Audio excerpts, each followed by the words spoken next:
চট্টগ্রামে পদ্মা, মেঘনা ও যমুনা তেল বিপণনকারী প্রতিষ্ঠান থেকে ফার্নেস অয়েল দেশের বিভিন্ন বিদ্যুৎ কেন্দ্রগুলোতে পৌঁছে দিচ্ছে রেলওয়ে। আর পুরো রেলপথে এসব তেলবাহী ওয়াগন ট্রেনের নিরাপত্তা নিশ্চিত করছে বিজিবি।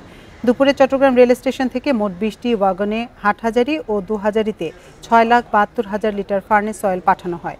প্রতিটি ট্রেনে বিজিবির অস্ত্রধারী একাধিক সদস্য নিয়োজিত ছিলেন। এর আগে ২ দফায় সিলেট ও ঢাকায়ও পাঠানো তেল নিয়ে যায় এসব ওয়াগন।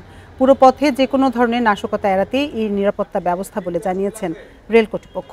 আর পরিস্থিতি স্বাভাবিক না হওয়া পর্যন্ত এই ধরনের নিরাপত্তা প্রদান করবে বলে জানিয়েছেন চট্টগ্রাম ব্যাটালিয়ন ৮ বিজিবির কর্মকর্তা।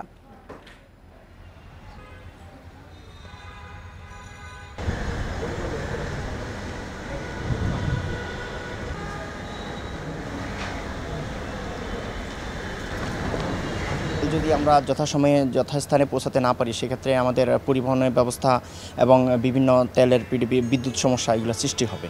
তা আমরা সেই সমস্যা যেন সৃষ্টি না হয় সেজন্য আমরা এটা তেলবাহী ট্রেনসমূহ চলাচল আমরা ব্যবস্থা করেছি। তেলবাহী ওয়াগনগুলো দেশের বিভিন্ন গন্তব্যস্থলে বিজিবি কঠোর নিরাপত্তার মাধ্যমে পৌঁছে দিচ্ছে। ইতিমধ্যে আমরা ঢাকা ক্যান্টনমেন্ট, সিলেট, হাটহাজারী এবং দুহাজারীতে 4টি ট্রেনে কঠোর নিরাপত্তার মাধ্যমে সেটা পৌঁছে দিয়েছি।